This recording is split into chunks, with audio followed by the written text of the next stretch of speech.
So hello guys, good morning, good afternoon, good evening. तो आज हम लोग पढ़ रहे हैं नेशनल कमीशन जो है बैकवर्ड क्लास की। ठीक है, national commission for backward class. देखो, national commission for backward class ये भी एक कॉन्स्टिट्यूशनल बॉडी है, याद रखना।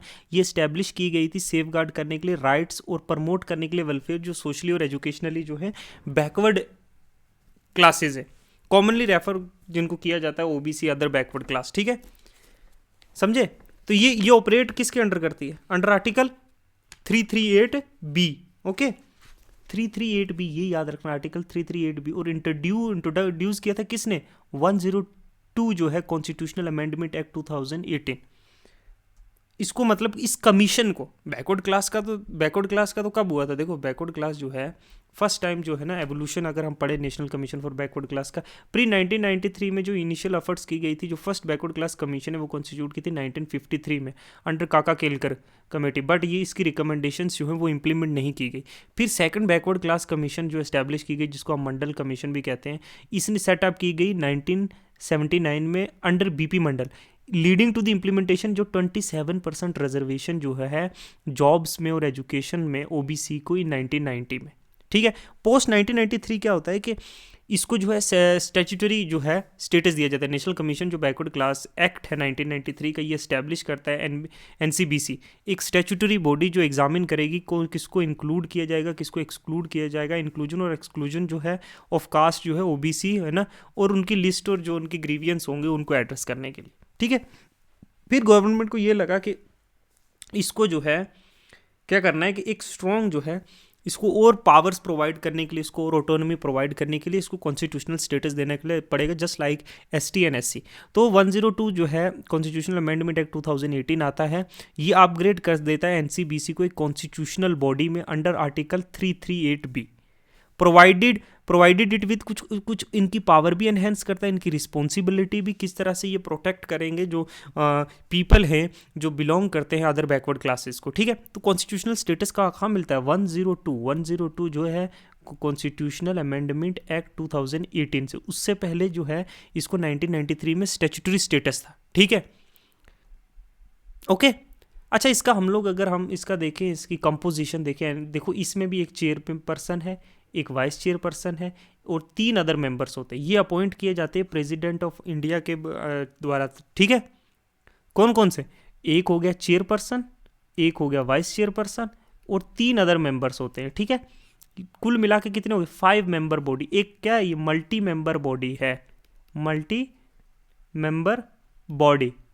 ठीक है, इस कमीशन की कंपोजिशन है ये। ठीक है, नेक्स्ट चलते हैं। देखो फंक्शन और ड्यूटी क्या है? देखो, सेफ गार्ड करना है बैकवर्ड क्लासेस को। देखो, इन्वेस्टिगेट और मॉनिटर करने हैं मैटर्स, ठीक है, रिलेटेड टू किस तरह से हम लोगों को क्या है सेफ गार्ड करना है, ये जो है बिलोंग करते हैं जो पीपल जो है बैकवर्ड क्लासेस से। ठीक है, मतलब पार्लियामेंट्री कोई लॉ है, कोई स्टेट लॉ है, कोई गवर्नमेंट पॉलिसी है, कोई प्रोग्राम है, इनको देखना है, इनको इन्वेस्टिगेट करना, इनको मॉनिटर करना है, ये प्रॉपर इंप्लीमेंट हो रहे हैं कि नहीं हो रहे। इंक्लूजन और एक्सक्लूजन, कौन कौन जो है वो ओबीसी में आते हैं लोग, कौन कौन से मतलब जिनको ओबीसी स्टेटस मिलना चाहिए, एग्जामिन करता है रिक्वेस्ट किसको इंक्लूड करना है इस लिस्ट में, किसको एक्सक्लूड करना है इस कास्ट कम्युनिटी से जो सेंट्रल लिस्ट ऑफ ओबीसी है।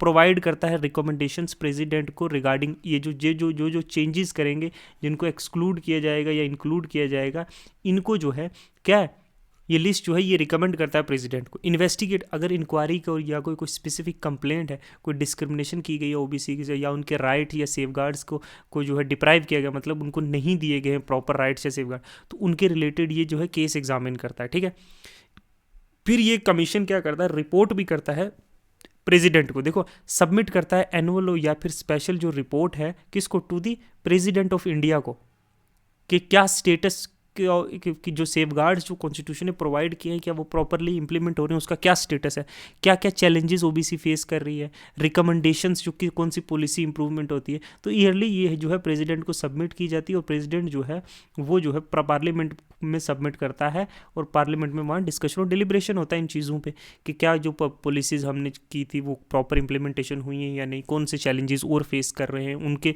रिलेटेड क्या चीज़ें करनी है। ठीक है, तो ये है पावर ऑफ सिविल कोर्ट, इसके पास भी है। सिविल कोर्ट की पावर है मतलब इन्वेस्टिगेट करता है मैटर, समन कर सकता है witness, production of document evidence या एफिडेविट कर रिसीव करता है, कोई पब्लिक ऑर्डर चाहिए इसको, ये सारी चीज़ें जो हमने प्रीवियसली भी पढ़ी है, ठीक है। एडवाइजरी रोल भी है, सेंट्रल और स्टेट गवर्नमेंट को एडवाइस करता है कि किस तरीके से जो है प्लानिंग और इम्प्लीमेंटेशन होगी पॉलिसीज़ की, जो सोशो इकोनॉमिक डेवलपमेंट है ओबीसी का, लीगल मेजर्स क्या क्या ज़रूरत है जिनसे जो है हम लोग कौन से लॉ और नेसेसरी हैं जिनसे प्रोटेक्ट किया जाता है इन लोगों को, जिनसे इन लोगों का वेलफेयर किया जा सकता है, ठीक है। ये एडवाइजरी रूल्स जो है वो डिफरेंट गवर्नमेंट्स को जो है ये कमीशन प्रोवाइड करता है, ठीक है। अभी मैंने आपको बता दिया कि मॉनिटर भी करता है वेलफेयर प्रोग्राम के इम्प्लीमेंट और इफेक्टिवनेस, जो वेलफेयर प्रोग्राम्स जो सरकार के द्वारा चलाए जाते हैं डिफरेंट स्टेट्स और सेंटर के द्वारा, उनको ये देखता है, उनको मॉनिटर करता है कि ये इफेक्टिवली जो है किए जा रहे हैं या नहीं किए जा रहे हैं, ये फ़ायदे उन तक पहुंच रहे हैं लोगों तक के नहीं, रिजर्वेशन जो एजुकेशन, एम्प्लॉयमेंट या दूसरे सेक्टर्स में है क्या इनको मिल भी रहा है या नहीं, अगर मिल रहा है तो वो क्या उन लोगों को मिल रहा है जिसका वाकया सही में असलियत में हक है, या फिर जो है कोई और भी ले रहा है। तो इस तरीके इन चीज़ों को चेक्स एंड बैलेंसेस का काम करता है, ठीक है। सिग्निफिकेंस क्या है 338 का कि ये कॉन्स्टिट्यूशनल स्टेटस प्रोवाइड करता है। पहले एक स्टैट्यूटरी बॉडी थी, कॉन्स्टिट्यूशनल स्टेटस हुआ तो इसके पास और अथॉरिटी और रिकॉग्नाइजेशन होगा। फोकस इनहेंस करता है कि और ग्रेटर इंटेंशन वेलफेयर, और एक स्पेसिफिक बॉडी हो गई है जो बैकवर्ड क्लासेस के जो है educational, social, economic, welfare, rights को जो है प्रोटेक्ट करेगा, उनको देखेगा किस तरह से इंप्रूवमेंट लाना है, उनके ग्रीवियंस को रीएड्रेसल करेगा, उनकी कोई शिकायतें हैं, कोई उनकी प्रॉब्लम्स हैं, तो ये एक मैकेनिज्म है जो एड्रेस कंप्लेंट करेगा उनके डिस्क्रिमिनेशन रिलेटेड या को एक्सक्लूड किया गया है जो फेस करती है ओबीसी, इम्प्रूव पॉलिसी इंप्लीमेंटेशन, देखो मॉनिटर करता है। ये सारी चीज़ें जो है ये आर्टिकल 338 जो बी है, 338 जो बी है, इससे ये कॉन्स्टिट्यूशनल स्टेटस मिलने से ये हो गया कि कॉन्स्टिट्यूशनल जो स्टेटस है इससे मिलने से ये हो गया कि इस और एक फोकस्ड एक सेपरेट कमीशन है जिसके सिर्फ यही काम है कि वो पर्टिकुलरली ये चीज़ देखेगी, ठीक है। तो ये हमने पढ़ लिया क्या क्या हमने जो कॉन्स्टिट्यूशनल सिस्टम, एक तो हमने एससी रिलेटेड पढ़ा, एसटी रिलेटेड पढ़ा, अब हमने ओबीसी रिलेटेड पढ़ा, ठीक है।